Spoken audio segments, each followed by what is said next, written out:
उसके लिए आपको जुड़ना ही चाहिए प्रत्येक क्लास में। कोई भी क्लास अगर चल रही है तो जनरल नॉलेज तो मिलेगा ही, और मान लीजिए कहीं पर हम जनरल नॉलेज के क्वेश्चन आ गए तो हम इससे क्रैक कर लेंगे उसको, क्योंकि उसका तो कोई सब्जेक्ट है नहीं ना जनरल नॉलेज का। चलो रिकॉर्डिंग भी स्टार्ट हो गई है हमारी।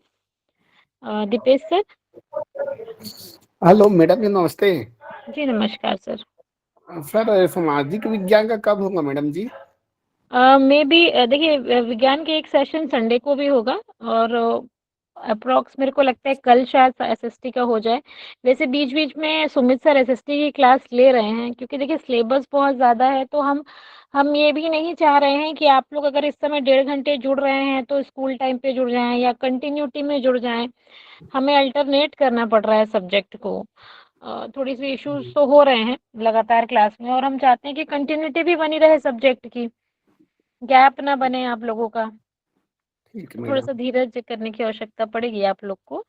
ओके मैडम जी, बाकी तो ओके। हाँ, हाँ, थोड़ा आराम से रिलैक्स होके पढ़िए। हमें फ़ोकस करना है कि किस टॉपिक से हमें कितने नंबर मिल रहे हैं, जी। मार्क्स को ध्यान देना है ना?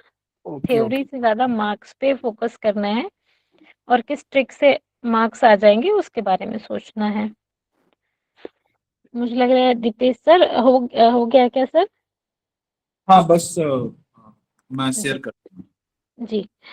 मैम का एक क्वेश्चन आ रहा है, ट्रेनिंग भी इसी समय है, तो मैम सबके लिए कन्वीनियंट टाइम यही है 6 से 7:30 के बीच का, इसलिए 6 से 7:30 इसलिए हम रिकॉर्डिंग भी कर ले रहे हैं, ताकि आप बाद में इसको सुन लें कि क्लासेस में क्या डिस्कशन हुआ। पहले हम रिकॉर्डिंग नहीं कर रहे थे, बट स्टिल हम लोगों ने रिकॉर्डिंग स्टार्ट कर दी है, ताकि आप सभी रिकॉर्डेड क्लास भी सुने। अब देखिए रिकॉर्डेड क्लास है, इसका मतलब ये नहीं है क्लासेस को आप लोग स्किप भी कर देंगे ना, क्योंकि एट प्रेजेंट में जो पढ़ते हैं ना वो रह जाता है दिमाग में। वो तो इमरजेंसी केस के लिए, यदि आप मतलब जुड़ नहीं पाते हैं, कभी प्रोग्राम है घर में या कुछ ज़्यादा नेटवर्क इशू हो गया, उसके लिए रिकॉर्डिंग रहती है। तो हम रिकॉर्डेड क्लास भी डाल देंगे उसकी। ये मैं साइंस की कितनी क्लास हो चुकी है? साइंस की अब तक एक ही क्लास हुई है, ये दूसरी क्लास है साइंस की। फूड के बारे में पढ़ा था लास्ट क्लास में हमने, और अब हम मैम नोट्स कहाँ मिलेगा? नोट्स लिंक में मिलेगा। लिंक है एक हमारे पास, हम यहाँ डाल देंगे। 2 क्लास हो गई है जी साइंस डाल। की बोल रहे हैं। ये चलिए दीपेश सर। मैम सामाजिक विज्ञान वाले जुड़ेंगे क्या? हाँ जुड़ जुड़िए ना सकते सर, हैं? कोई इशू। हाँ हाँ आराम से जुड़ सकते हैं। देखिए मैंने कहा जनरल नॉलेज का कोई विषय नहीं होता है। आपको जनरल नॉलेज के लिए सभी में जुड़ना पड़ता है, और ये तो बहुत ग्लोबल टॉपिक है, अणु परमाणु। जी एक दीपेश बार सर। जी जी, थैंक जी मैम कल के इंग्लिश का रिकॉर्डिंग नहीं डाले हैं क्या? मैं ग्रुप में नहीं डाली हूँ, चैनल में डाला है। ठीक है, मैं ग्रुप में डाल देती जी थैंक यू। हूँ। ओके। Madam Deepesh sir. जी जी जी। हाँ। ये एसटी वाले को वो करना पड़ेगा, क्या दीजिए करना तो। पड़ेगा सर? इनको एडमिन बनाना पड़ेगा। मैं अभी जुड़ तो गया उससे, लेकिन वो हाँ मैं गूगल। बना रही हूँ एडमिन।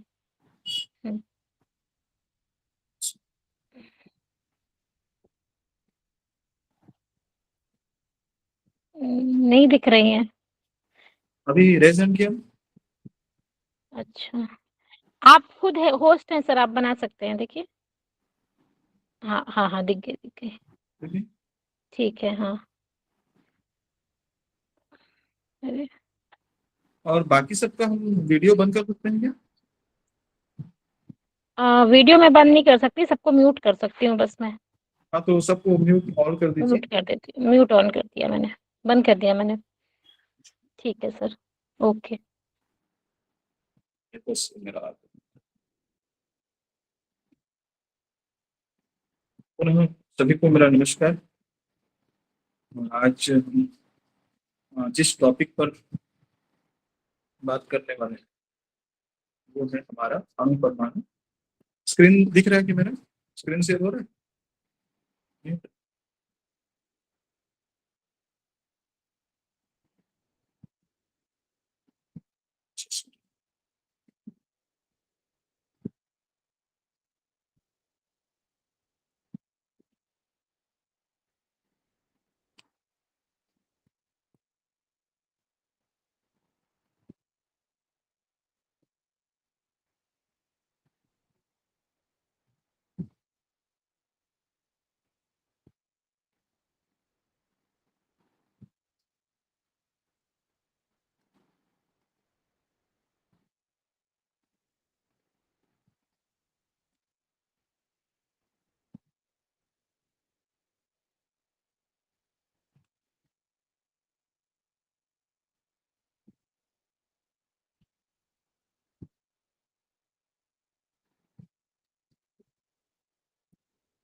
तो अभी दिखने रहेगा क्या?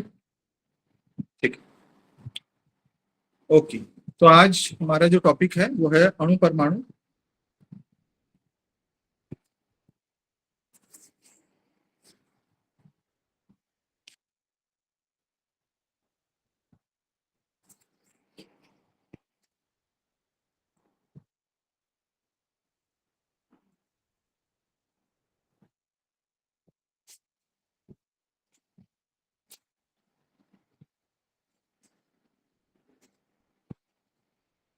और इस अवधारणा के बारे में आज हम विस्तार से जानेंगे। तो चलिए आज का हम शुरू करते हैं, थोड़ा सा पहले से ही पीछे हो चुके हैं। तो अणु और परमाणु विज्ञान विषय में एक महत्वपूर्ण टॉपिक होता है। और अणु और परमाणु के बारे में आपने सुना होगा। तो क्या है? तो ये सबसे सूक्ष्मतम कण है। और इस सूक्ष्मतम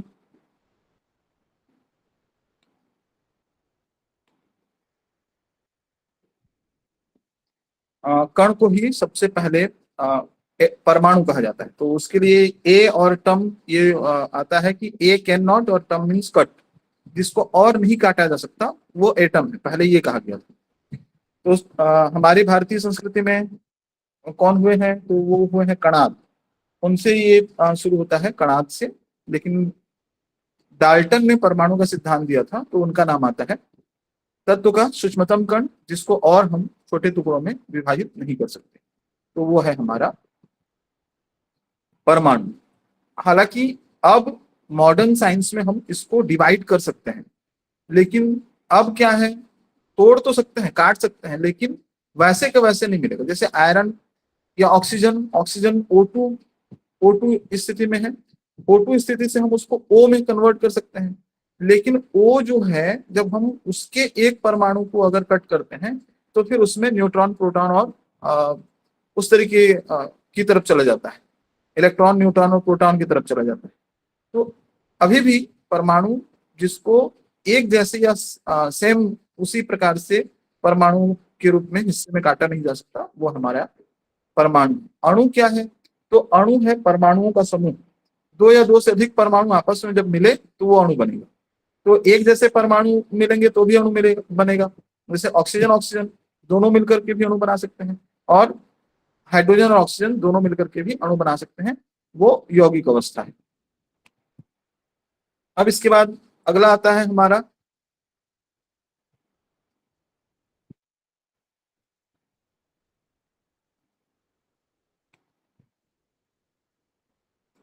अगला आता है क्लासिफिकेशन। तो क्लासिफिकेशन क्या है? अब यहां से तीन भागों में बांटा गया है। केमिस्ट्री में अगर हम पदार्थ का वर्गीकरण देखें, किसके आधार पर? तो परमाणु के आधार पर। देखिए, पदार्थ का वर्गीकरण अलग अलग आधार पर होता है। जैसे अवस्था के आधार पर अगर बोलता है तो अलग प्रकार का वर्गीकरण होता है। यहाँ पर पदार्थ का वर्गीकरण परमाणु के आधार पर किया गया। तो परमाणु के आधार पर जो वर्गीकरण है वो दर्शाता है कि हमको तीन प्रकार के परमाणु, तीन प्रकार के पदार्थ हमको मिलते हैं। तो क्या? एक है तत्व। तत्व क्या है? जिसमें एक ही प्रकार के परमाणु रहेंगे, वो तत्व। और इसकी संख्या भी कितनी है? तो 118 आते हैं। अगर आपको याद होगा तो पीरियोडिक टेबल आप बता सकते हैं।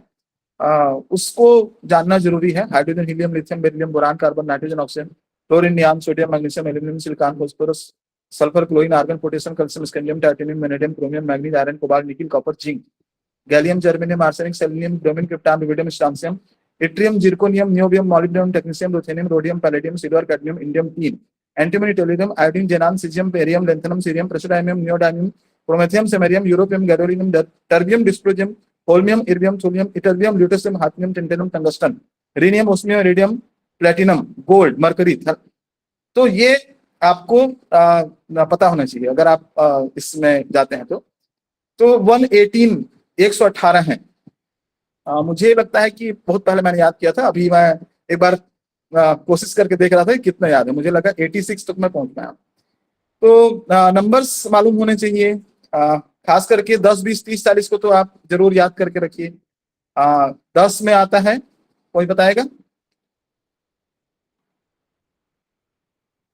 10 नंबर का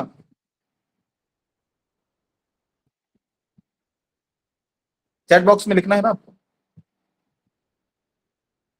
नहीं, हाँ नियॉन, तो उसका वो क्या होता है, Ne होता है। बहुत बढ़िया, वेरी गुड। तो ये है तत्व, तो सोना लोहा ये सब तत्व है और इनका प्रतीक चिन्ह होता है। प्रतीक चिन्ह को हमको पता होना चाहिए हर किसी का, तो कम से कम 30 तक के प्रतीक चिन्ह तो आप जरूर जानते हो, यहाँ तक पूछता है।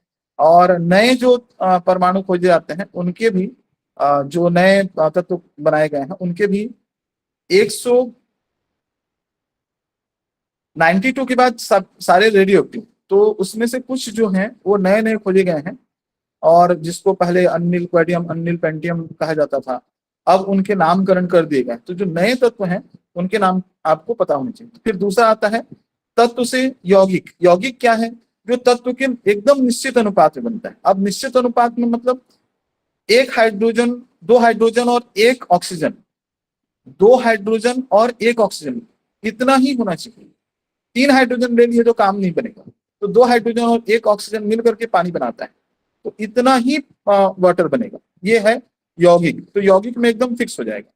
मिश्रण किसी भी अनुपात में हमने मिला दिया तो वो हो गया मिश्रण।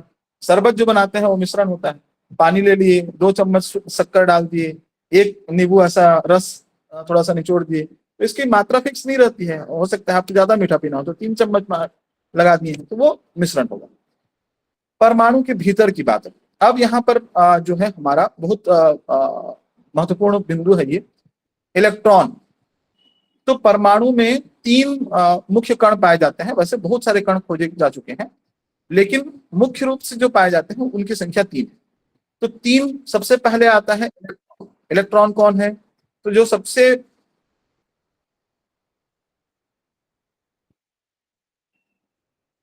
सबसे बाहर में जो मिलता है वो जैसे ही हम अगर परमाणु के बाहरी खोल की बात करें, तो बाहरी खोल में जो चार्ज मिलता है नेगेटिव चार्ज वाला, जिसमें ऋणात्मक चार्ज होता है, और इसकी स्थिति क्या होती है, नाभिक के बाहर होती है। तो नाभिक के बाहर पाए जाने वाला नेगेटिव चार्ज वाला कण जो है वो है इलेक्ट्रॉन। इसके अंदर में 2 मिलते हैं। फिर नाभिक की बात आती है, तो नाभिक में 2 प्रकार के कण मिलते हैं। तो एक होता है प्रोटॉन और दूसरा होता है न्यूट्रॉन। अब देखिए न्यूट्रॉन मतलब न्यूट्रल, न्यूट्रल मतलब उदासीन, उसमें कोई आवेश नहीं होगा। प्रोटॉन मतलब पॉजिटिव से प्रोटॉन, पॉजिटिव पी, निगेटिव ई, ऐसा समझना पड़ेगा। तो प्रोटॉन जो होता है वो धनात्मक होता है, इलेक्ट्रॉन जो होता है ऋणात्मक होता है। लेकिन परमाणु उदासीन होता है। उदासीन होता है मतलब जितने संख्या में प्रोटॉन होंगे उतनी ही संख्या में इलेक्ट्रॉन पाए जाएंगे। जितनी संख्या में प्रोटॉन होंगे और उतनी संख्या में इलेक्ट्रॉन होंगे, तो हर धन आवेश, हर ऋण आवेश, हर पॉजिटिव चार्ज, हर निगेटिव चार्ज को डिफीट कर देगा। तो हमारा परमाणु क्या हो जाएगा, इस समय हमारा परमाणु उदासीन होगा। तो परमाणु हमारा उदासीन होता है, भले ही इसके अंदर में 2 प्रकार के चार्ज मिलते हैं, परंतु परमाणु उदासीन होता है। तो किसकी खोज किसने की, इलेक्ट्रॉन की खोज जे थॉमसन ने की, प्रोटॉन की खोज ई गोल्डस्टीन ने की थी, और न्यूट्रॉन की खोज जो है जे चैडविक ने की थी। ये वैज्ञानिकों के नाम आपको मालूम होने चाहिए। तो जे थॉमसन, गोल्डस्टीन और चैडविक, क्रमशः इलेक्ट्रॉन, प्रोटॉन और न्यूट्रॉन की खोज। अब इसके विकास का मॉडल, बहुत सारा मॉडल दिया गया। सबसे पहले डाल्टन ने दिया कि भाई, उसने कहा एक ना गोला होता होगा वो परमाणु होता होगा। तो फिर आया कि बाद में समझ में आया कि केवल ऐसे ही गोला नहीं है, उसके अंदर में भी अलग अलग प्रकार के आवेश हैं। तो सबसे पहले रदरफोर्ड ने इसको, आवाज नहीं आ रही, आवाज नहीं आ रही क्या, आ रही? हाँ, मैम के पास इशू हो सकता है, तो ठीक है। क्या है, फिर रदरफोर्ड एक वैज्ञानिक हुए, इन्होंने क्या किया था, इन्होंने स्वर्ण पत्र का प्रयोग किया था। एकदम सोने के जो वो था उसको इतना पतला किया, बहुत झिल्ली के बराबर एकदम पतला सा कर दिया। साइंटिस्ट का नाम क्या था, रदरफोर्ड था, और उन्होंने उस पर अल्फा किरणों की बौछार की। तो अल्फा किरणों की जब बौछार की, तो उन्होंने पाया क्या कि 20,000 में से एक अल्फा कण जो है अपने रास्ते में वापस मुड़ गया, और बाकी सब उसको पार करके चले गए दो चार ऐसे हैं जो उनका डायरेक्शन चेंज हो गया। अब देखिए कोई भी पार्ट जब ठोस रहता है तो ठोस होगा तभी उससे टकरा करके कोई वापस आएगा। तो इसके बाद रदरफोर्ड ने ये पता लगाया कि बिल्कुल नाभिक ऐसा नहीं होता है जैसा डाल्टन कह रहे हैं। क्या होता है, तो इसके बीच में एक ठोस गोला होगा और बाकी खोखला गोला होगा। तो ठोस गोला जो है वो एकदम छोटा सा है और खोखला गोला बहुत बड़ा भाग। फिर हमारा अल्फा कण में होता है पॉजिटिव चार्ज, और पॉजिटिव चार्ज अगर रिफ्लेक्ट होकर वापस चला गया इसका मतलब है उसके नाभिक के अंदर में भी पॉजिटिव चार्ज होगा। अगर वो निगेटिव चार्ज होता तो ये जाके उसमें धंस जाता, लेकिन वापस चला गया। तो उसने पता लगाया कि परमाणु के सेंटर में एक हिस्सा होता है और वो ठोस हिस्सा होता है, सारा वजन वहीं पर होता है, बाकी हिस्सा खोखला होता है, और इसको इन्होंने नाम दिया उसका नाभिक। इसके आधार पर फिर दो प्रकार के कणों की खोज हुई, एक पॉजिटिव चार्ज वाले और एक निगेटिव चार्ज वाले। आगे चल करके बोर का मॉडल आया, उन्होंने कक्षाओं का सिद्धांत दिया। इसी बीच में क्या हुआ था, रदरफोर्ड ने ये कहा था कि जैसे हमारा सूर्य है, सूर्य के चारों तरफ ग्रह घूम रहे हैं, तो वैसे ही इलेक्ट्रॉन भी उसके चारों तरफ घूम रहे हैं। मैक्सवेल के जब क्वांटम सिद्धांत आया ना, तो उसमें एक बात निकल करके आई, फिजिक्स में आया था कि एक आवेश वाला कोई भी कण दूसरे आवेश के चारों तरफ घूमा, इसका मतलब है वो एनर्जी रिलीज करेगा। अब देखिए एक आवेश है, ये रदरफोर्ड ने कहा था कि पॉजिटिव आवेश अंदर में है, निगेटिव चार्ज उसके चारों तरफ घूम रहा है। जब घूम रहा है तो इसका मतलब है एनर्जी रिलीज होगा। रिलीज होगा तो क्या होगा, जितना ज्यादा एनर्जी रहेगा उतना बड़ा गोला में घूमेगा, जितना एनर्जी रिलीज हो जाएगा, ऊर्जा कम हो जाएगी तो गोला छोटा होता जाएगा। तो एक टाइम ऐसे आएगा जिस समय इलेक्ट्रॉन का गोला छोटा होते होते होते नाभिक में गिर जाएगा। क्यों? क्योंकि नाभिक वाला पॉजिटिव चार्ज वाला है, ये नेगेटिव चार्ज वाला है, तो उसमें गिर जाना चाहिए। ऐसे में तो कोई परमाणु स्थायी होता ही नहीं, लेकिन कोई परमाणु ऐसा अपने आप बम विस्फोट तो होता नहीं है। तो आगे चल करके बोर ने एक मॉडल दिया कि इलेक्ट्रॉन जहां पर घूमता है वहां कक्षाएं उनकी निश्चित होती हैं और ऐसी जगह होती हैं जिसके कारण से वहां ऊर्जा ह्रास नहीं होता। तो क्यों नहीं होता है, तो जो उसको घूमने के कारण जो उसको उसका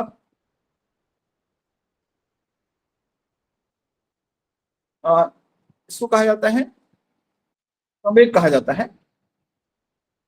जब वो घूमता है उसके कारण से जो उसका अभिकेंद्र बल और अपकेंद्र बल वाली जो स्थिति ऐसी बनती है कि उतना ही एनर्जी वो अपने आप में गेन कर लेता है जब एक चक्कर लगाता है। तो इस कारण से उसका ऊर्जा ह्रास नहीं होता। तो इन्होंने बोर ने ऐसे कक्षाओं को के बारे में बताया कि ऐसी कक्षाएं होंगी जहां पर ऊर्जा ह्रास नहीं होगा। तो वहां से बोर का मॉडल फिर सक्सेस हुआ। तो आगे चल करके फिर इसमें बहुत सारे मॉडल आए हैं, लेकिन अभी के हिसाब से ये 3 मॉडल आपको जानने बहुत आवश्यक हैं। आज का हमारा टॉपिक है अणु और परमाणु।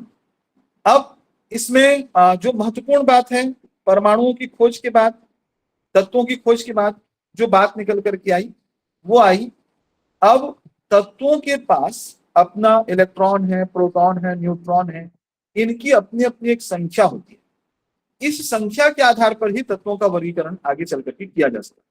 तो जैसे कार्बन है, तो अभी मैं बोल रहा था hydrogen, helium, lithium, beryllium, boron, carbon, तो कार्बन का नंबर आता है 6वें जगह में। तो कई बार हमको ये लगता है कि जैसे क्रम में हम ऐसा ही क्रम क्यों रख रहे हैं, हाइड्रोजन को हमने 1 नंबर क्यों दिया है, हीलियम को 2 नंबर क्यों दिया है, लिथियम को 3 नंबर क्यों दिया है।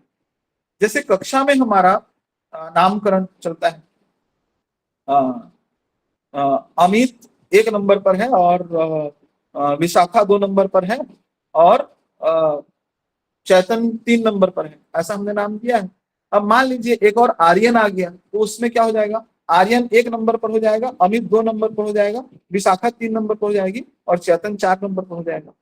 तो ये नाम बदलते रहता है हमारे नाम का क्रम। लेकिन परमाणु क्रमांक कभी बदला है क्या? आपने कोई देखा है कि कभी कार्बन को 6 और कभी कार्बन को 7 ऐसे बोला गया है क्या? नहीं बोला जाता। तो ये नंबर जो है, इनको जो नंबर दिया गया है वो इस आधार पर मिला है कि उसमें प्रोटॉन की संख्या कितनी है। तो एटॉमिक नंबर फिक्स है प्रोटॉन की संख्या पर।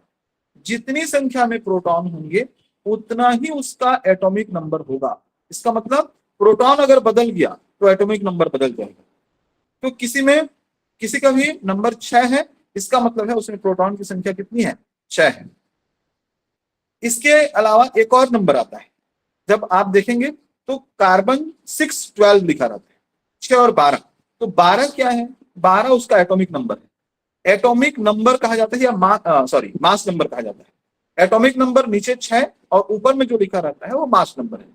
यहाँ मास नंबर जो लिखा रहता है 12, आप पाएंगे कि 12 कभी भी ग्राम नहीं लिखेगा वहां। कार्बन जैसे हम तो किसी का हम वेट निकालते हैं, वजन निकालते हैं तो हमेशा ग्राम में लिखते हैं, लेकिन कभी भी किसी भी परमाणु संख्या के ऊपर में 12 ग्राम नहीं लिखा रहता है। आप में से कोई बता सकते हैं ऐसा क्यों नहीं लिखा रहता है? वहां पर लिखा होता है, एक तो हम इसको बोलते हैं द्रव्यमान संख्या, कभी हम इसका वजन या द्रव्यमान नहीं बोलते हैं, द्रव्यमान संख्या बोलते हैं। तो इसका कारण ये है कि इसमें प्रोटॉन और न्यूट्रॉन, इसको हमने इकाई मान लिया है। प्रोटॉन को एक मानते हैं, न्यूट्रॉन को एक मानते हैं। तो जितनी संख्या में प्रोटॉन है वो प्लस जितनी संख्या में न्यूट्रॉन है, इन दोनों को ऐड किए, ऐड करने पर जो फिगर आया वो उसका द्रव्यमान संख्या या परमाणु भार उसको कहा जाता है। परमाणु भार भी शब्द उपयोग में लाया जाता है, हालांकि द्रव्यमान संख्या उसका अधिक एलिजिबल वर्ड है, द्रव्यमान संख्या या मास नंबर। तो मास नंबर जो होता है ये एटॉमिक मास यूनिट में होता है, इसको बोलते हैं हम AMU।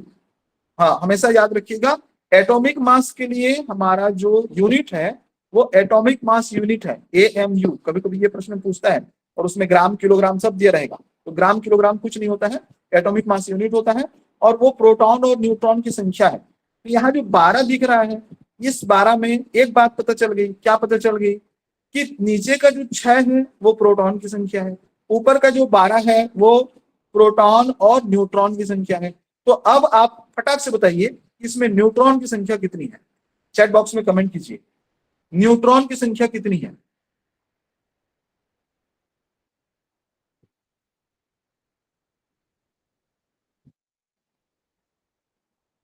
बहुत बढ़िया। तो न्यूट्रॉन की संख्या कैसे निकालेंगे हम? तो जो हमारा मास नंबर है उसमें प्रोटॉन की संख्या और न्यूट्रॉन की संख्या को ऐड करके बनाए हैं। नीचे से पता चल गया कि प्रोटॉन की संख्या 6 है, तो 6 में कितना ऐड करेंगे तो 12 होगा, तो फिर अगला 6 ऐड करेंगे तो 12 होगा। तो ये होता है मास नंबर। अब आता है इलेक्ट्रॉनिक विन्यास। इलेक्ट्रॉनिक विन्यास क्या है? तो बोर ने जो इलेक्ट्रॉन मॉडल दिया, बोर ने जो परमाणु मॉडल दिया, उसके आधार पर उसने KLMN ऐसा उसने कहा। देखिए, उसने पहला जो कक्षा है इसमें जो दिख रहा है पहला गोला, एक तो सेंटर दिख रहा है, सेंटर के बाद पहला गोला जो दिख रहा है उसको उसने कहा K। उसके लिए बाद में N = 1 आया, पहली कक्षा है। फिर उसके बाद उसने दिया दूसरी कक्षा L, तीसरी कक्षा M, फिर चौथी कक्षा N। तो आगे चल करके जब हमने मुख्य क्वांटम संख्याएं, क्वांटम संख्याओं का जब वो हुआ तो हमने उसको मुख्य क्वांटम संख्या कहा। द्विगंशी क्वांटम संख्या फिर आया और फिर उसके बाद मैग्नेटिक क्वांटम नंबर, 4 प्रकार के क्वांटम नंबर्स होते हैं। तो उसके आधार पर फिर N = 1 कहा गया। तो N = 1। अब इसमें एक और सूत्र सामने आता है, किसी भी कक्षा में इलेक्ट्रॉन की संख्या 2n² के बराबर होगी। कितनी बराबर होगी? 2n² के बराबर। अब 2n² मतलब n जो है वो कक्षा की संख्या है, तो कक्षा कौन सी है? एक अगर है तो n का वैल्यू हो गया 1, तो 1 का स्क्वायर हो गया 1, इंटू 2 कर दिए तो 2। तो पहली कक्षा में 2 ही इलेक्ट्रॉन होंगे, अधिकतम 2 इलेक्ट्रॉन होंगे, 2 से ज्यादा हो ही नहीं सकते। दूसरी कक्षा में 2 × 2 का स्क्वायर, तो 2 का स्क्वायर हो गया 4, 2 ने 8। दूसरी कक्षा में अधिकतम 8 इलेक्ट्रॉन हो सकते हैं, उससे कम हो सकता है, उससे ज्यादा नहीं हो सकता। तीसरी कक्षा में 18 इलेक्ट्रॉन हो सकता है। तो हर कक्षा के अधिकतम इलेक्ट्रॉन की संख्या फिक्स है। जैसे हमारी कक्षा में मैक्सिमम नंबर फिक्स होता है, 10वीं में 45 बच्चे बैठ सकते हैं। हाँ, तो 45 से 40वां होगा तो उसको अगली कक्षा में जाना पड़ जाएगा। यहाँ ये रूल चलता है। तो तीसरी कक्षा में कितने इलेक्ट्रॉन होंगे? तो 18। इसको मैजिक नंबर भी कहा जाता है। अब एक शब्द आता है समस्थानिक, समभारिक और समनाभिक। देखिए, समस्थानिक ये शब्द लिया गया एक स्थान पर। एक वैज्ञानिक हुए जिन्होंने ना सबसे पहले भार के क्रम में तत्वों का वर्गीकरण कर दिया। तो भार के क्रम में जब वर्गीकरण कर दिया तो क्या होगा? तो अब कार्बन के लिए कार्बन 12 होता है, कार्बन 14 होता है, कार्बन 13 होता है, 3 जगह देना पड़ता है। तो आगे चल करके उसका वर्गीकरण को प्रोटॉन की संख्या के आधार पर किया गया और उसे कहा गया, ये क्या है? ये है तत्वों का परमाणु क्रमांक। अब कार्बन का परमाणु क्रमांक तो फिक्स है 6, चाहे उसका भार 12 हो, 13 हो, 14 हो, सबके लिए 6 ही है। तो इस समय में क्या होता है, अब हम एक ही स्थान में सभी कार्बन को रखते हैं। तो एक ही स्थान में सभी कार्बन रखे जाएंगे तो ये कहलाएंगे आइसोटोप्स। तो आइसोटोप्स क्या हैं? जिनके भार भिन्न भिन्न हो, भार अलग अलग हो और परमाणु क्रमांक सेम रहेगा। तो कार्बन के 3 समस्थानिक है, कार्बन 12 है, कार्बन 13 है, कार्बन 14 है। तो तीनों समस्थानिक क्या है? कार्बन ही है और उन सब का परमाणु क्रमांक 1 है, तो इसलिए क्या कहलाएंगे? ये समस्थानिक कहलाएंगे। समभारिक क्या है? तो जिनका भार बराबर होगा। भार कैसे बराबर है? अब देखिए, मैंने अभी कहा कार्बन 14, कार्बन जिसका भार 14 है, तो क्या होगा? अब कार्बन का भार भी 14 है और नाइट्रोजन का भार ऑलरेडी 7 और 14 होता ही है। तो नाइट्रोजन का भार 14 है और कार्बन का भार भी 14 है। तो क्या हो गया?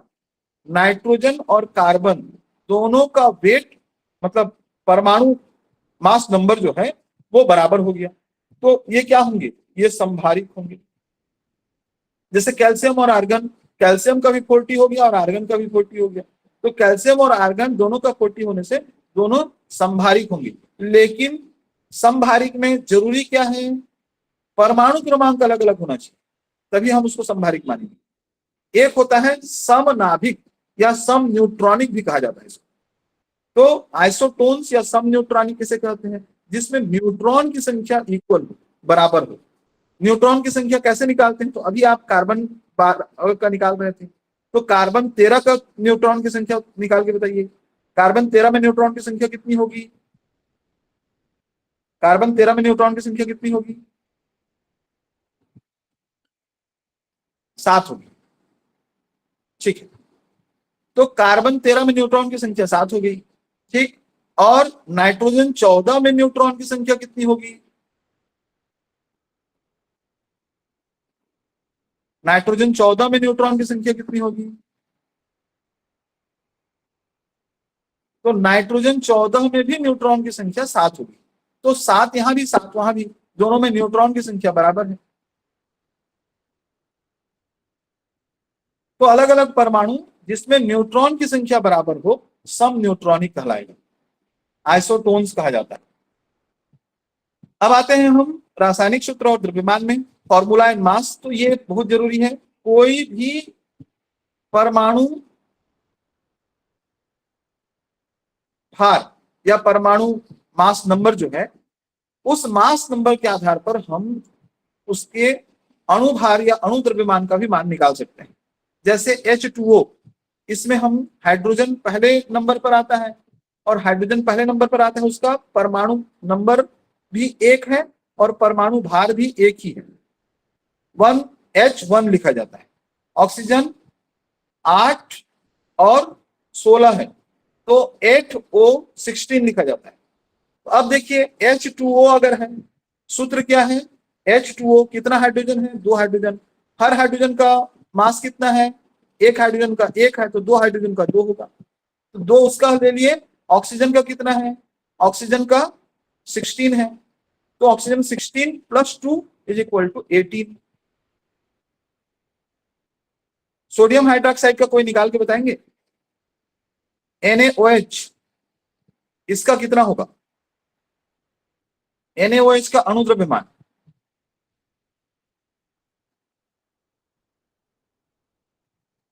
कोशिश कीजिए।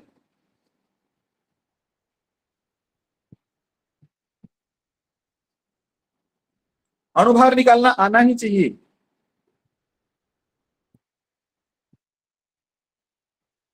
जब तत्वों का अनुपात निश्चित होगा तो रेडियो एक्टिव अगर नहीं है तो उनके अणुभार भी, अणु द्रव्यमान भी निश्चित होते हैं, फिक्स होते हैं।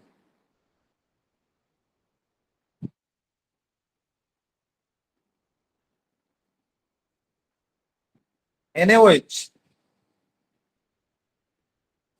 हाँ किसी ने उसमें परमाणु क्रमांक को जोड़ लिया लग रहा है। देखिए सोडियम का परमाणु क्रमांक होता है 11, उसका परमाणु भार होता है 23। सोडियम का परमाणु भार 23 होता है, तो 23 हो गया। NaOH, हाँ 23 प्लस 16 प्लस 1, तो ये हो जाएगा 40। तो कुछ किसी ने लिखा समभारिक और समस्थानिक। समस्थानिक में एक ही परमाणु के अलग अलग भार होंगे।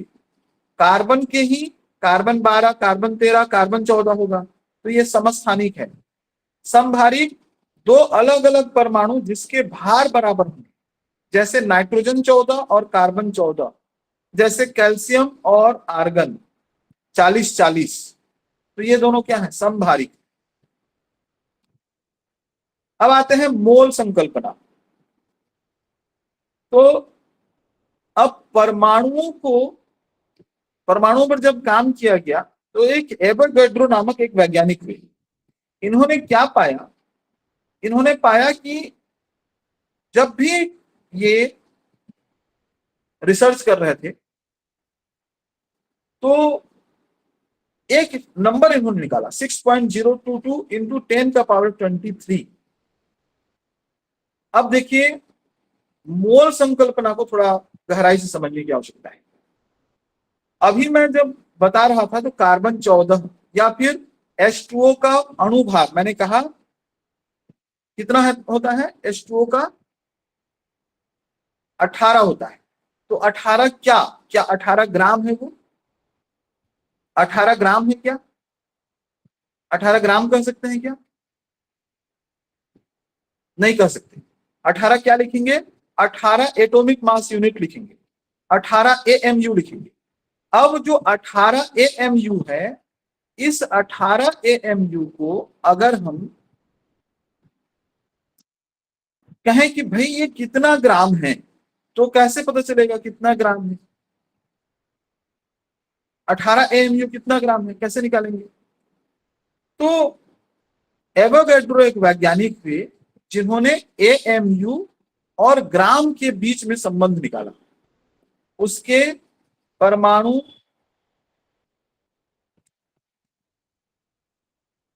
दिए गए द्रव्यमान और मोलर द्रव्यमान या परमाणु अणु भार के बीच में संबंध स्थापित किया, और इन्होंने ये पाया कि किसी का भी जो AMU है, यदि मैं उतना ग्राम ले लूं, जैसे पानी का 18 AMU है, एटॉमिक मास यूनिट है, अगर मैं उसको ग्राम में बदल दूं, 18 ग्राम ले लूं, तो क्या होगा? तो वो 1 मोल के बराबर हो जाएगा। ध्यान से समझिए, जैसे ही हम AMU को ग्राम में बदल देते हैं, वो क्या हो जाता है? वो 1 मोल के बराबर हो जाता है, और उसमें कणों की संख्या 6.022, कहीं पर ये 023 भी रहता है, इंटू 10 का पावर 23 के इक्वल हो जाता है। तो ये क्या है? ये कणों की संख्या है। मतलब पानी का मैं 18 ग्राम लूं तो उसमें 6.022 या फिर ये कह सकते हैं कि 6022 के बाद 20 और जीरो लगेंगे, उतने कण पानी मिल करके 18 ग्राम पानी बनाएंगे। सोडियम हाइड्रोक्साइड में 6022 के बाद 20 और जीरो मैं लगा दूं तो इतने कण मिलकर के 40 ग्राम सोडियम हाइड्रोक्साइड बनाएंगे। अब सोच के देखिए, अगर आप चुटकी में भी उठाएंगे तो कणों की संख्या कितनी होती होगी। तो जब हम प्रैक्टिकल करते हैं तो हम सोचते हैं कि ये इसमें कण टकरा रहे होंगे, तो कैसे टकरा रहे होंगे, क्योंकि उनकी संख्या बहुत ज्यादा होती है। हम छोटा सा भी लें, थोड़ा सा भी लें, तो उसमें संख्या बहुत ज्यादा होती है। तो अब क्विक रिवीजन कर लें। इलेक्ट्रॉन की खोज किसने की थी? जे थॉमसन ने। प्रोटॉन की गोल्डस्टीन ने। और न्यूट्रॉन की चैडविक ने। परमाणु मॉडल किसने दिया था? तो रदरफोर्ड ने। बोर ने क्या कहा था? तो कक्षा नाभिक बताया था रदरफोर्ड ने। और नील्स बोर जो है, इन्होंने कक्षा वाला सिद्धांत दिया था। तो ये सारी चीजें जानना बहुत आवश्यक है। मोल से कभी कभी प्रश्न पूछ देता है।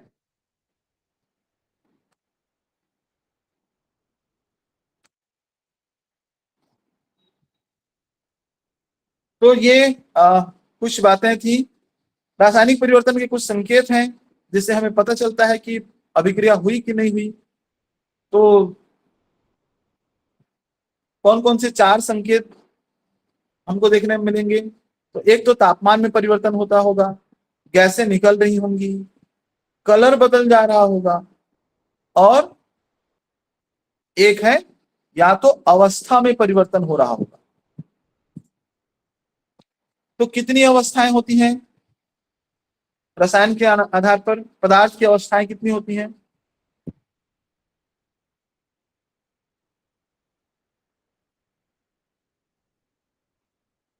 ठीक है, एक चौथी अवस्था भी पाई जाती है जो सिर्फ तारों में मिलती है।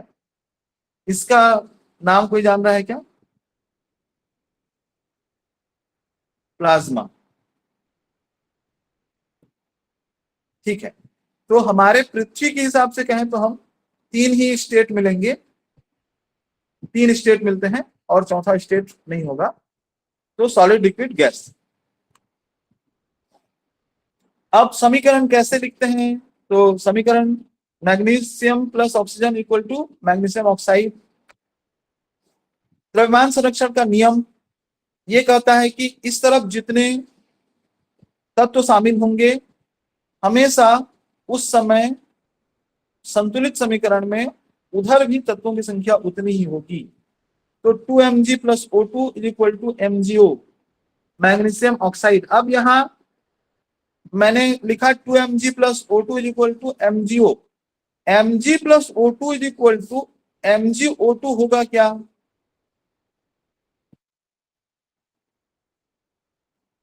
मैंने लिखा MgO, वो MgO2 हो सकता है क्या?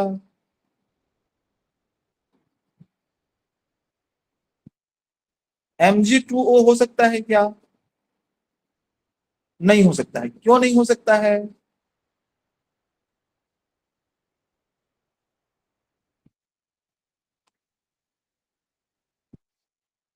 क्योंकि हाँ, मैग्नीशियम की जो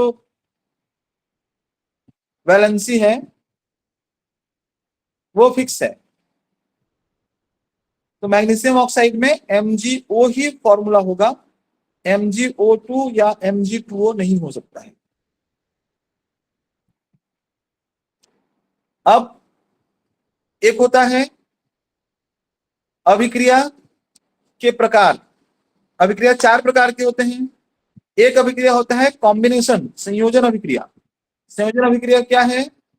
जिसमें 2 परमाणु आपस में मिलते हैं और किसी यौगिक का निर्माण करते हैं।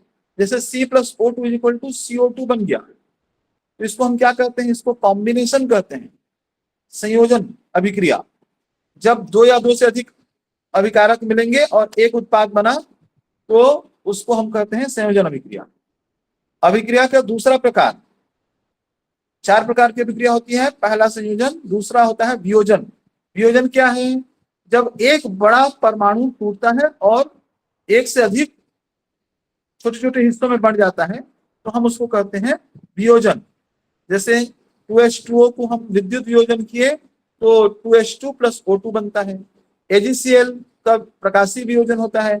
सिल्वर और क्लोरीन में बंट जाता है। तो ये क्या है, एक तापीय वियोजन होता है, एक इलेक्ट्रिक वैद्युत वियोजन होता है और तीसरा प्रकाशिक वियोजन होता है।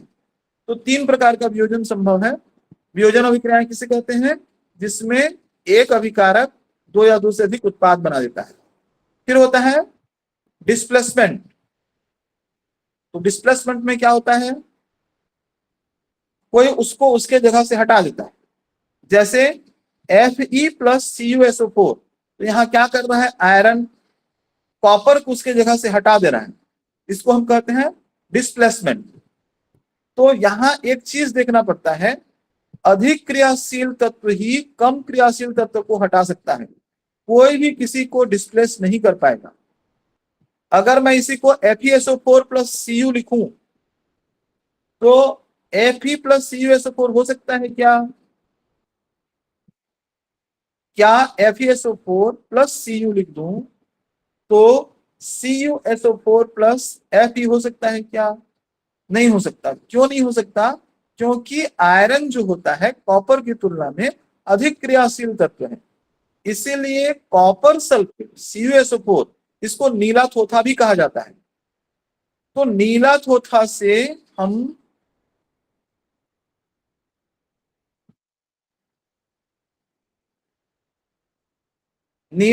से हम आयरन का अगर कील डाल दें नीला थोथा का घोल बना के, तो हम पाएंगे कि थोड़ी देर बाद तांबे के जो बुरादे होंगे या तांबा जो रहेगा वो लोहे के किनारे किनारे चिपक जाएगा और लोहे का कील हमारा छोटा हो जाएगा, घुल जाएगा, उसमें से लोहे के कण निकल करके कॉपर सल्फेट को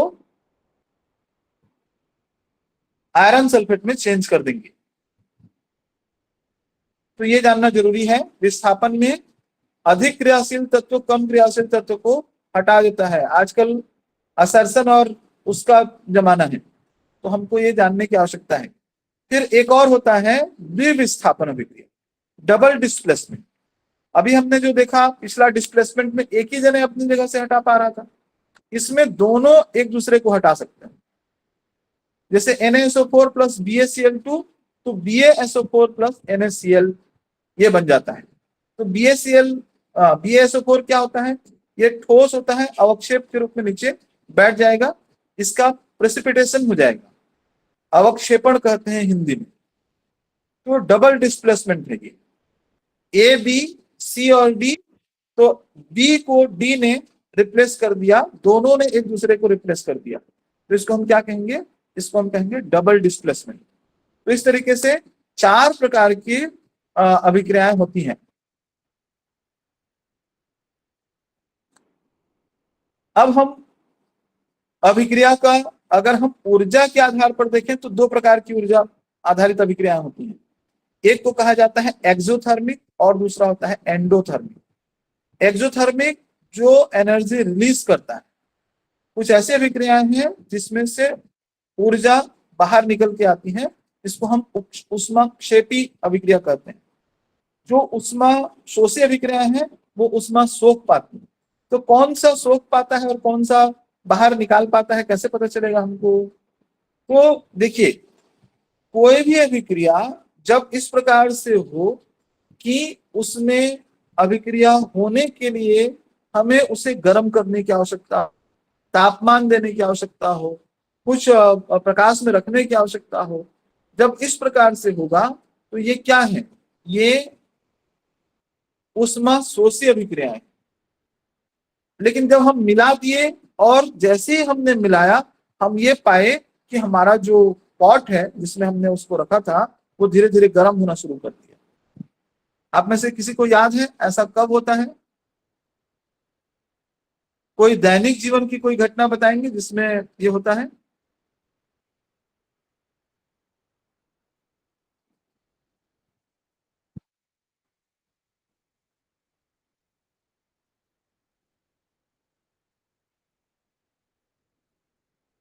दैनिक जीवन की कोई ऐसी घटना बताइए जो ऊष्माक्षेपी हो।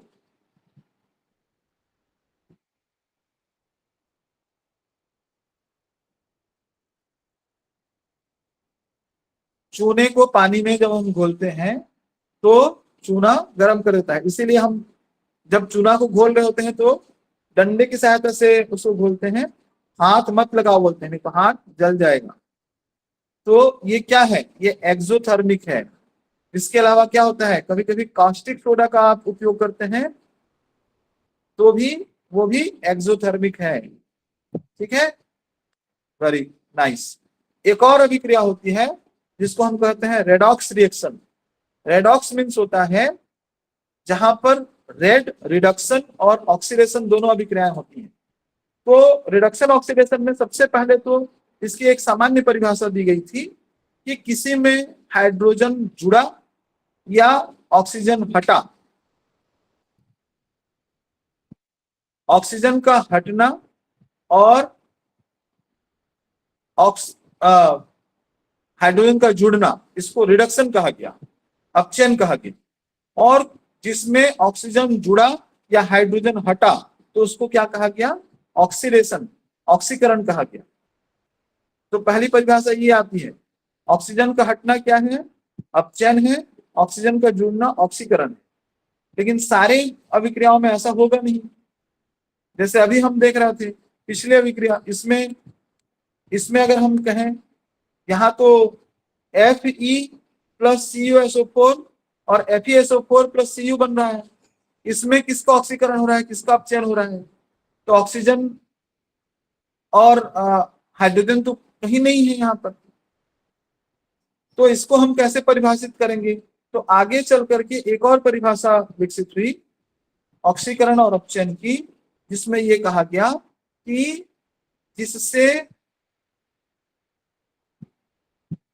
जिसमें ऑक्सीकरण संख्या कम होती है वो अपचयन, ऑक्सीकरण संख्या बढ़ती है वो ऑक्सीकरण। या कोई अगर इलेक्ट्रॉन त्यागता है तो उसका ऑक्सीकरण होगा, और कोई इलेक्ट्रॉन ग्रहण करता है तो उसका अपचयन होगा। अब इस अभिक्रिया के साथ इस परिभाषा को थोड़ा जोड़ के देखिए, इसमें इलेक्ट्रॉन कौन त्याग रहा है, who is releasing it's electron, and कौन इलेक्ट्रॉन ग्रहण कर रहा है। तो अगर हम लेफ्ट हैंड साइड को देखें तो यहाँ Fe है पहले, उसका कोई चार्ज नहीं है, कोई चार्ज नहीं है तो क्या होगा, कोई आवेश नहीं है उसमें, इस कारण से उसकी ऑक्सीकरण संख्या शून्य होगी या आवेश शून्य होगा। कॉपर सल्फेट में SO4 माइनस चार्ज होता है तो -2 और कॉपर +2 चार्ज हो जाएगा क्योंकि कॉपर सल्फेट है। स्क्रीन शो हो रहा है, सबसे ऊपर में आप पहुंचिए। तो लेफ्ट में आयरन का आवेश शून्य है, राइट में अगर आप जाएंगे तो आयरन का आवेश +2 हो गया। तो शून्य से +2 हुआ, मतलब शून्य से +2 कब होगा, जब उसने इलेक्ट्रॉन रिलीज किया होगा। इलेक्ट्रॉन रिलीज करने से प्लस क्यों होता है, ये भी एक सवाल है। इलेक्ट्रॉन बाहर निकालने से कोई प्लस क्यों हो जाता है,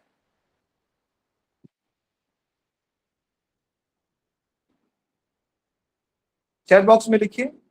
कोई इलेक्ट्रॉन बाहर करता है तो प्लस क्यों हो जाता है।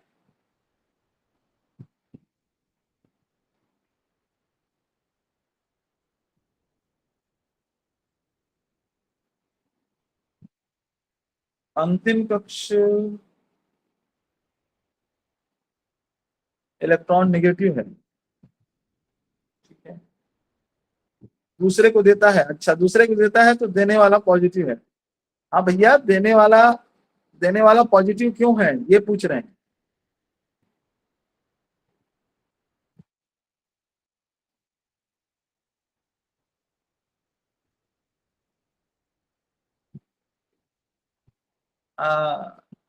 ठीक, हाँ, तो इसका एक रीजन ये होता है, देखिए हम ऐसा समझाते जरूर हैं कि भैया देने वाला जो है वो पॉजिटिव हो जाता है। तो देने वाला पॉजिटिव क्यों हुआ, डोनर पॉजिटिव क्यों हुआ, तो इसको समझना पड़ेगा।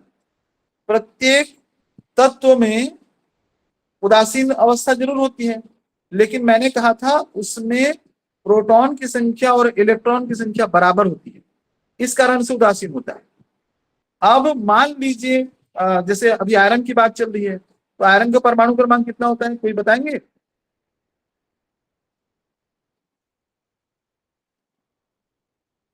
आयरन का परमाणु क्रमांक 26 होता है। बहुत बढ़िया। तो 26, इसमें 26 प्रोटॉन है और 26 इलेक्ट्रॉन है।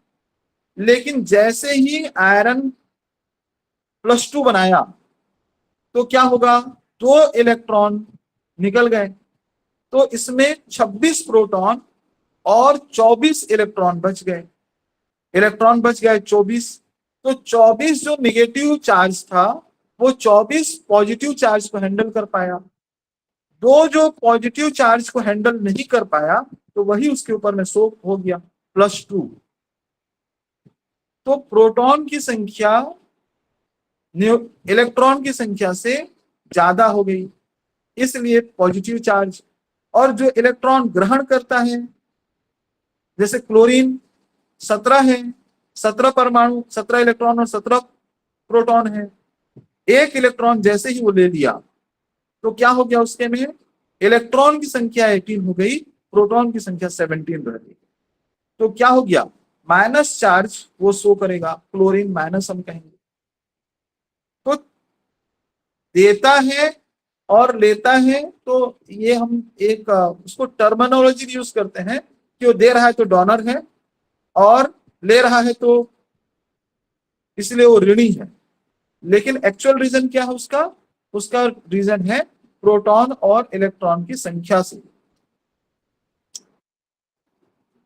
ठीक है, तो ये आप समझिएगा। तो रेडॉक्स किसे कहते हैं, तो अभी हम जो रिएक्शन देख रहे हैं इसमें आयरन +0 से +2 में चेंज हो गया और कॉपर +2 से 0 में चेंज हो गया। तो आयरन के ऑक्सीडेशन नंबर में वृद्धि हो गई, 0 से +2 हो गया।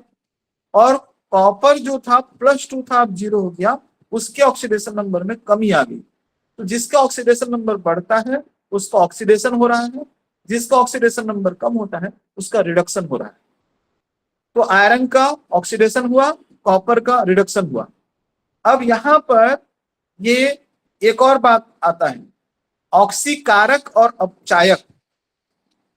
तो जो ऑक्सीकरण कर रहा होता है ना, जो कर रहा है, कौन कर रहा है ऑक्सीकरण, कौन ऑक्सीकरण कर रहा है, ये देखिए किसका ऑक्सीकरण हो रहा है, नहीं, कॉपर सल्फेट का कॉपर जो है, कॉपर आयरन के 2 इलेक्ट्रॉन को ग्रहण कर ले रहा है, इसलिए आयरन का ऑक्सीकरण हुआ। तो ऑक्सीकारक कौन होगा, ऑक्सीकारक कॉपर होगा। इस बात को समझना जरूरी है, कई बार इसमें बहुत फंसते हैं हम। ऑक्सीकारक और अपचायक, किसका अपचयन हुआ, कॉपर का अपचयन हुआ।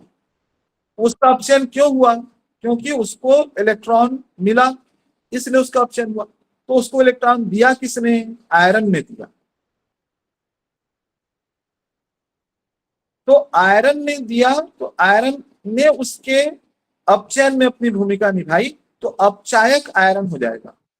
तो यहां समझने की जरूरत है, जिसका खुद का ऑक्सीकरण होता है वो अपचायक होता है, और जिसका खुद का अपचयन होता है वो ऑक्सीकारक होता है।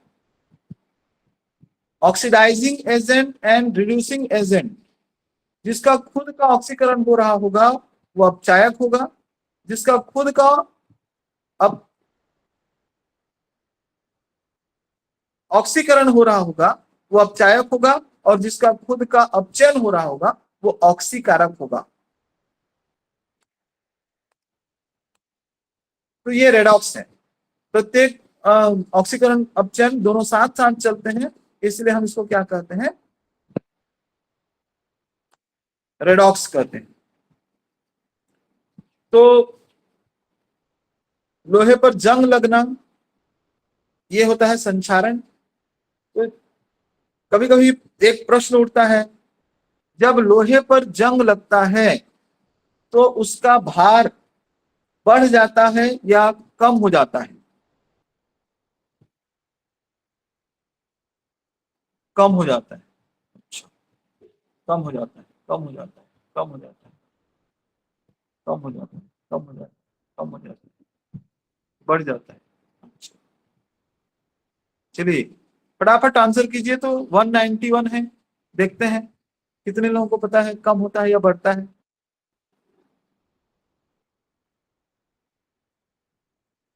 अच्छा, पहले कम हो जाता है वाले थे, अभी बढ़ जाता है, बढ़ जाता है।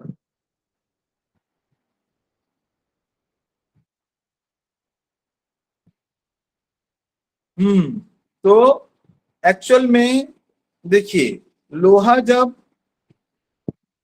लोहा रहता है तब वो Fe होता है, और जब वो जंग लगता है तब वो FeO हो जाता है, Fe2O3 हो जाता है, Fe2O3.H2O। जंग जैसे ही लगता है तो इतना बन जाता है। तो अब सोच के देखिए, सिर्फ Fe का वजन ज्यादा होगा कि Fe2O3.H2O का वजन ज्यादा होगा। तो लोहे पर जंग लगने से लोहे का वजन बढ़ जाता है। तो जिस पर भी जंग लगता है उसके कारण से उसका वजन बढ़ जाता है। लेकिन हम सोचते हैं लोहे का वजन कम हो गया, नहीं। होशियार होता है कौन? कबाड़ी वाला। जब उसे लोहा खरीदना रहता है ना, तो वो लोहे को अच्छे से पीट के सारा जंग हटा देता है, उसके बाद तौलता है। अगर वो ऐसा नहीं करता तो 1 किलो का लोहा अगर हमने खरीदा है, तो अगर जंग लगा है तो वो 1 किलो 100 ग्राम हो जाता है। इसीलिए उसको ठोक पीट के सारा जंग वो निकाल देता है। और जैसे ही जंग निकाल देता है, हमारा Fe2O3 में से जो Fe था वो उसमें से बाहर निकल जाता है। इसीलिए अगर आप पहले खरीदे हैं, जंग लग गया, तो जंग का जैसे ही पपड़ी आपने निकाल दिया, लोहे का वजन कम हो जाता है। तो भले ही वो कबाड़ी वाले को केमिस्ट्री नहीं आती है, लेकिन वो इतना तो जानता है कि जंग के कारण लोहे का वजन बढ़ जाता है। जो हमारे बहुत सारे साथी कम हो जाता है, कम हो जाता है थे।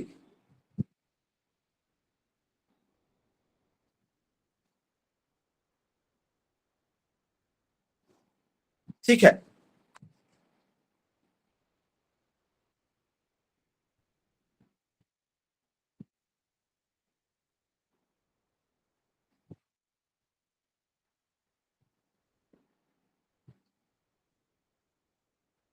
एक शब्द आता है रेंसिडिटी। आपने देखा होगा कि कोई भी पैकेट जो फूड आता है, वो एक्चुअल में उसमें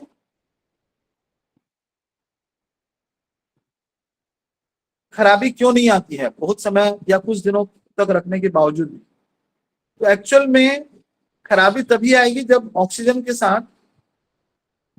के साथ अगर वो रिएक्ट कर रहा है, ऑक्सीजन उसको मिल गया तो वो जल्दी सड़ना शुरू कर देगा। लेकिन अगर ऑक्सीजन नहीं मिल पाया तो वो नहीं सड़ेगा। तो इसीलिए फ्रेश रखने के लिए ऑक्सीजन के बजाय उसमें नाइट्रोजन भर दिया जाता है। तो जब नाइट्रोजन भर दिया जाता है तो क्या होगा? ऑक्सीजन के साथ उसका रिएक्शन नहीं हो पाएगा और वो खराब नहीं होगा। तो संक्षारण से बचाने का भी तरीका यही है। अगर हम कोरोजन से बचाना चाहते हैं तो यही ये तरीका उपयोग में लाया जाता है। जैसे लोहे पर जंग लग रहा है, तो जंग इसलिए लग रहा है क्योंकि नमी और ऑक्सीजन के साथ वो रिएक्ट कर ले रहा है। तो उसको बचाना है तो क्या करना पड़ेगा? वार्निश या पेंट हम मार दिए तो क्या होगा? वायु या नमी के सीधे संपर्क में लोहा नहीं आएगा, तो एक बैरियर बन गया, उसके कारण से वो हो जाएगा। तो अभी जो हमने देखा, इसमें हमारी समरी क्या कहती है? द्रव्यमान संरक्षण नियम एक होता है। तो प्रत्येक रासायनिक अभिक्रिया में, देखिए अभिक्रियाएं दो प्रकार की होती हैं। एक तो रासायनिक अभिक्रिया, एक दूसरे प्रकार की अभिक्रिया है। रासायनिक अभिक्रिया से आगे बताइए, कोई बताएंगे? प्रोटॉन की संख्या भी बदल जाए तो क्या कहेंगे उसे?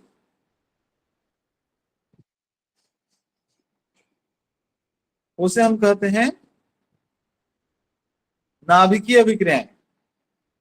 पहले मानते थे कि द्रव्यमान संरक्षण का नियम सब जगह लागू होता है, लेकिन अब पता चला कि नाभिकीय अभिक्रियाओं में द्रव्यमान संरक्षण का नियम लागू नहीं होता है। तो द्रव्यमान संरक्षण का नियम कहाँ लागू होता है? रासायनिक अभिक्रियाओं। इसका फिर क्या है? द्रव्यमान संरक्षण नियम क्या कहता है कि अगर हम एक इक्वेशन लिख रहे हैं, लेफ्ट हैंड साइड में कुछ तत्वों के साथ राइट हैंड साइड में कोई यौगिक बन रहा है या अभिक्रिया हो रही है, तो लेफ्ट हैंड साइड में जितने भी तत्वों की संख्या होगी उसके आधार पर उसका वेट होगा। परमाणु भार भी हम निकाल रहे थे, तो लेफ्ट हैंड साइड का परमाणु भार और राइट हैंड साइड का परमाणु भार हमेशा इक्वल होना चाहिए, तभी हमारा समीकरण संतुलित समीकरण कहा जाता है। तो समीकरण संतुलित है या नहीं है, इसका पता लगाने का एक तरीका क्या है? या तो दोनों साइड में आप परमाणुओं की संख्या काउंट कर लीजिए, क्योंकि जितनी संख्या में परमाणु होंगे उतनी ही संख्या में उतना ही उनका भार होगा। तो परमाणुओं की संख्या काउंट कर लीजिए, या फिर आप देख लीजिए कि उस तरफ और इस तरफ है कि नहीं है, दोनों इक्वल है कि नहीं। फिर हमने दूसरा क्या पढ़ा? अभिक्रियाओं का प्रकार पढ़ा। 4 प्रकार की अभिक्रिया होते हैं, संयोजन, वियोजन, विस्थापन और द्विविस्थापन। ये 4 प्रकार की अभिक्रियाओं के बारे में पढ़ा। ऊर्जा के आधार पर अगर हम वर्गीकरण करें तो 2 प्रकार की अभिक्रियाएं होती हैं, ऊष्मक्षेपी अभिक्रिया और ऊष्माशोषी अभिक्रियाएं। तो इसके बारे में हमने जाना ऊष्मक्षेपी अभिक्रिया कौन सी है और ऊष्माशोषी अभिक्रिया कौन सी है। और अंतिम में हमने देखा संचारण या विकृत गंधिता क्या है और इससे निवारण के उपाय हमारे क्या हो सकते हैं। तो परमाणु अणु से लेकर के रासायनिक अभिक्रियाओं के अभी तक जो हमने बातें रखी हैं, इसमें आपका कोई डाउट लग रहा है तो आप चैट बॉक्स के माध्यम से हमें सूचित कर सकते हैं, तो हम उसमें कर सकते हैं। उसके बाद रेडॉक्स। अच्छा, तो ऑक्सीकरण और अपचयन को थोड़ा और समझते हैं। एक्चुअल में क्या होता है,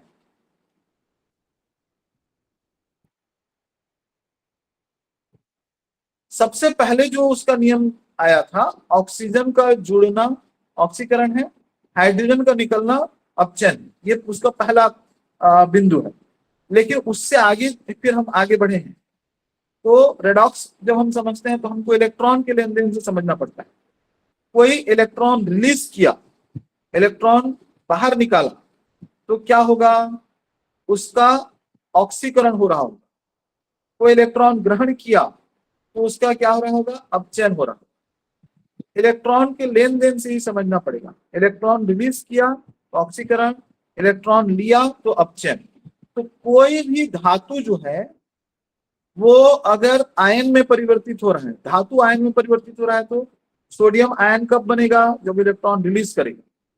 तो धातु अगर आयन में परिवर्तित हो रहा है तो ऑक्सीकरण कर रहा होगा, ऑक्सीकरण अभिक्रिया होगी। लेकिन अधातु, अधातु जब आयन में बदलेगा तो क्या होगा? जैसे क्लोरीन, वो एक इलेक्ट्रॉन ग्रहण किया इसलिए क्लोराइड आयन बनाया, तो माइनस आयन में चेंज होना क्या कहलाएगा? अपचयन कहलाएगा। प्लस आयन में चेंज होना, इलेक्ट्रॉन रिलीज हुआ इसलिए ऑक्सीकरण। माइनस आयन में चेंज होना, विकृत गंधिता वही है जब अच्छा, पहले अभी एक को निपट लेते हैं। रेडॉक्स को थोड़ा समझ लेते हैं। जब हमारा कोई भी पॉजिटिव आयन बनता है तो उस समय में ऑक्सीकरण हो रहा होगा, कोई भी नेगेटिव आयन जब बन रहा होता है तो अपचयन हो रहा होगा। या पॉजिटिव आयन जो है अगर उसका आयन 0 हो गया, जैसे अभी हम कॉपर में देख रहे थे, CuSO4 में Fe का रिएक्शन हमने किया और Cu+2 से Cu में चेंज हो गया, दैट इज कॉल्ड रिडक्शन। तो धनात्मक हो जाना ऑक्सीकरण है, ऋणात्मक हो जाना अपचयन है, धनात्मक से शून्य हो जाना अपचयन है और ऋणात्मक से शून्य हो जाना ऑक्सीकरण है। इसमें एक शब्द आया है विकृत गंधिता। तो ये विकृत गंधिता क्या है? तो विकृत गंधिता होता है आप थोड़े दिन तक आलू चिप्स छानने के बाद बाहर में रख दीजिए, तो क्या होगा, आप पाएंगे कि उसमें एक अलग टाइप का गंध आना शुरू हो जाता है, जिसको हम तेल का गंध सोचते हैं। अरे चिठा चिठा लागत ही, छत्तीसगढ़ी में ऐसे बोलते हैं। तो ये क्या हुआ, यही विकृत गंधिता है। तो विकृत गंधिता से बचाना है। तो ये क्यों होता है विकृत गंधिता? क्योंकि ऑक्सीजन जैसे ही वहां पर पहुंचा, उसमें माइक्रो ऑर्गेनिज्म तुरंत पैदा हो जाते हैं, क्योंकि उनको भी सांस लेने के लिए ऑक्सीजन चाहिए। तो जैसे ही ऑक्सीजन मिला, तो उसमें छोटे छोटे माइक्रो माइक्रो सूक्ष्म जीव, माइक्रो ऑर्गेनिज्म, सूक्ष्म जीव जो है उत्पन्न हो जाएंगे। तो वो जैसे उत्पन्न हुए, मतलब अब उसका जो वास्तविक स्वरूप होगा वो बदल जाएगा। तो बदल गया तो उसको विकृत गंधिता हम कहेंगे, उसका स्मेल आना शुरू हो जाता है। तो ये इसको रोकने के लिए क्या किया जाएगा? तो ऑक्सीजन मिलेगी नहीं तो नहीं होगा। तो ऑक्सीजन ना मिले इसके लिए क्या करना पड़ेगा?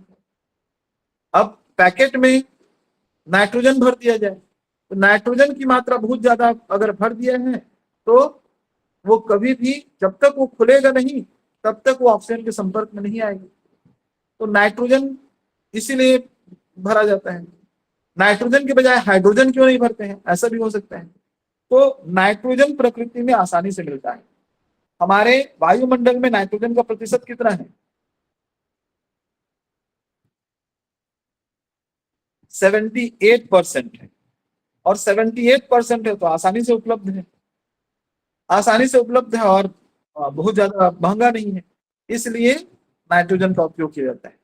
दूसरा, नाइट्रोजन बहुत ज्यादा रिएक्टिव नहीं है, तो उसके फटने के चांसेस नहीं होंगे। हाइड्रोजन भर देंगे तो अगर आग वाग के संपर्क में आ गया तो फट जाएगा। हाइड्रोजन भर दें तो एक और चीज हो जाएगी। क्या हो जाएगा बता दीजिए कोई? अगर मैं फूड पैकेट में हाइड्रोजन भर देता तो क्या होता?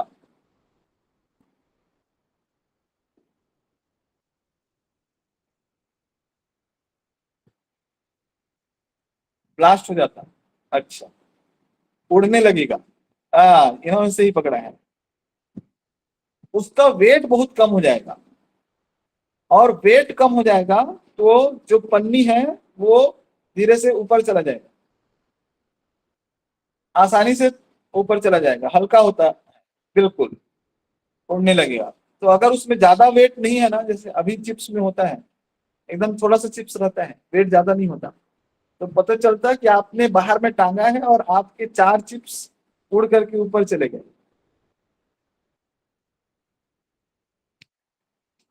तो गड़बड़ी हो जाएगी कि नहीं? इसीलिए हाइड्रोजन नहीं भरते नहीं। और हाइड्रोजन मिलना भी मुश्किल है। अभी तो हम हाइड्रोजन से ट्रेन चलाने की बात कर रहे हैं, तो सोचिए कितना महंगा हो गया अब हाइड्रोजन। वो फूड पैकेट में थोड़े भर सकते हैं। तो हाइड्रोजन को कंप्रेस करना एक महंगी प्रक्रिया है, इसलिए उतना आसानी से हम हाइड्रोजन प्राप्त भी नहीं कर सकते। तो ये समस्या है। तो इस तरीके से आज के सेशन यहीं पर हम थोड़ा सा रुकेंगे और फटाफट मैं क्वेश्चन आंसर्स पूछ लेता हूं, जो आज के बिंदुओं से रिलेटेड होगा। हमारे पास 5-6 मिनट बचे हैं, और कोई टॉपिक में अगर कहीं पर कोई समस्या हो तो आप अपनी बात रख सकते हैं, अदरवाइज मैं कुछ प्रश्न आपसे पूछना चाहूंगा। तत्व समझ में आ गया, मिश्रण समझ में आ गया, यौगिक समझ में आ गया?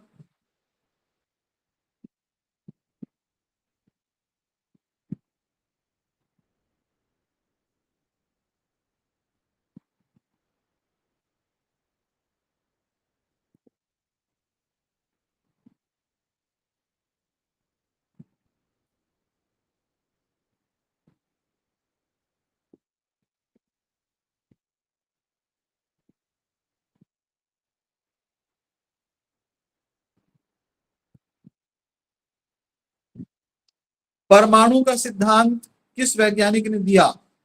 Newton, George Dalton, Einstein, Rutherford. सरल सा प्रश्न, ठीक है।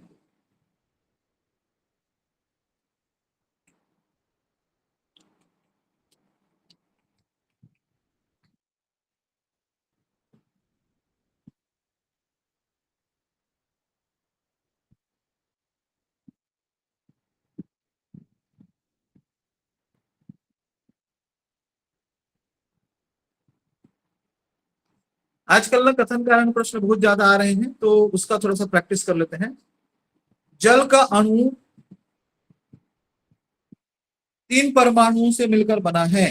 ध्यान से सुनिएगा, जल का अणु 3 परमाणुओं से मिलकर बना होता है। जल का रासायनिक सूत्र H2O है।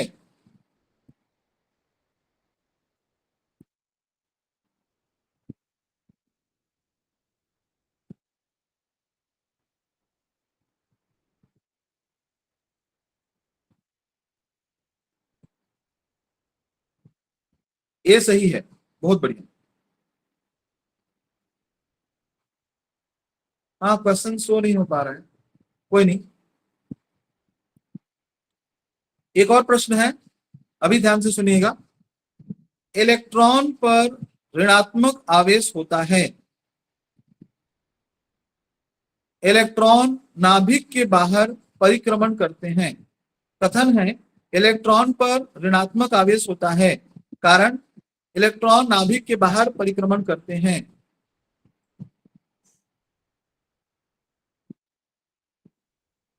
देखो, यही गड़बड़ी हो जाता है। अभी जो उत्तर आप लिख रहे हैं ना सही, ये गड़बड़ है। इसका उत्तर ए नहीं होगा। क्यों नहीं होगा भैया? देखो, कथन क्या है? इलेक्ट्रॉन पर ऋणात्मक आवेश होता है, ये कथन। कारण क्या है? इलेक्ट्रॉन नाभिक के बाहर परिक्रमण करता है। अब भैया, ऋणात्मक आवेश इलेक्ट्रॉन नाभिक के बाहर में परिक्रमण करता है, उसकी वजह से होगा क्या?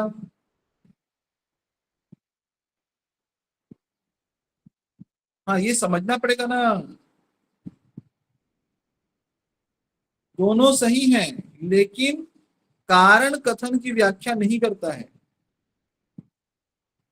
दोनों सही है, परंतु कारण कथन की व्याख्या नहीं करता है। इलेक्ट्रॉन नाभिक में बाहर परिक्रमण करता है, इसलिए उसका ऋणात्मक थोड़े होता है, नहीं होता है। चलिए अगला प्रश्न पूछता हूं।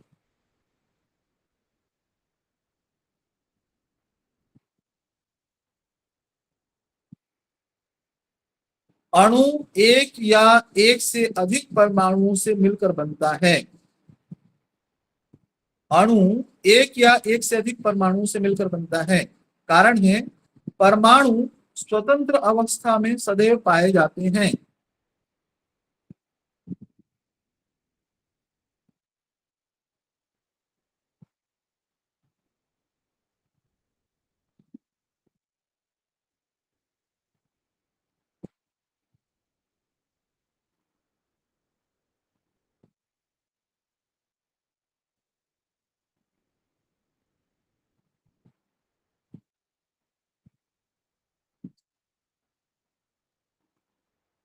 एक बार फिर से पढ़ दे रहा हूं। अणु एक या एक से अधिक परमाणुओं से मिलकर बनता है। कारण है परमाणु स्वतंत्र अवस्था में सदैव पाए जाते हैं। जी, ए कथन सही है, कारण गलत है। परमाणु सदैव स्वतंत्र अवस्था में नहीं पाए जाते हैं। परमाणु सदैव स्वतंत्र अवस्था में नहीं पाए जाते हैं, इसका सही उत्तर सी होगा।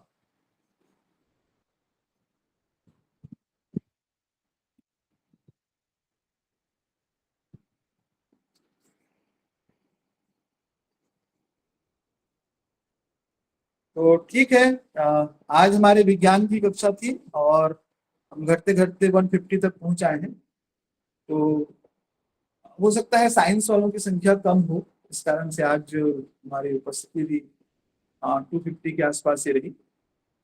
इट्स ओके, लेकिन अणु और परमाणु पर हमने आज बहुत सारी परिचर्चा की है। मुझे लगता है कि इसका लाभ आपको सीटेट में जरूर मिलेगा।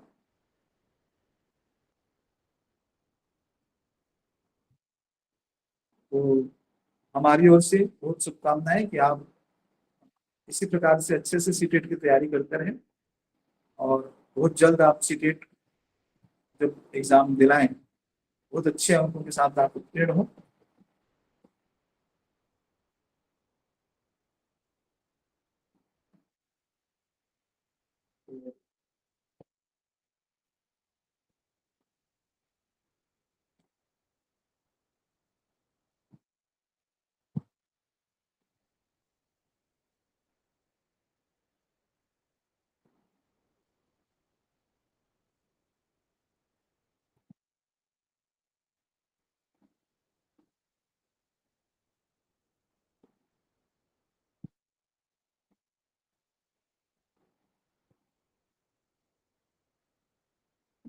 समय हो चला है।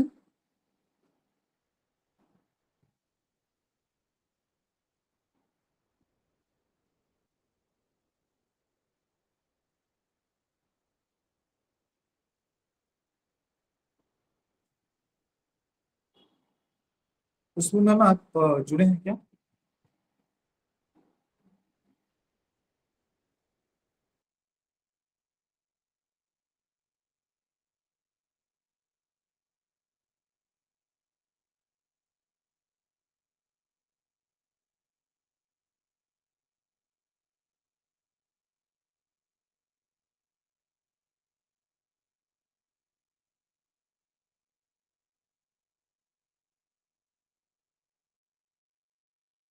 अगला साइंस का की कक्षा पेडागॉजी क्वेश्चन आते हैं। हाँ, हम करेंगे इसका पेडागॉजी पर भी काम बात करेंगे।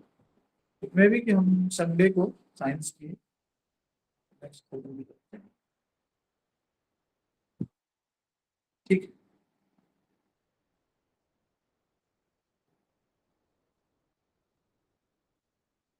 तो मुझे लग रहा है कि खुशबू मैम से मेरी बात नहीं हो पा रही है, तो मीटिंग एंड करना पॉसिबल नहीं है ऐसा लग रहा है। सबको अपने आप से लेफ्ट होना पड़ेगा।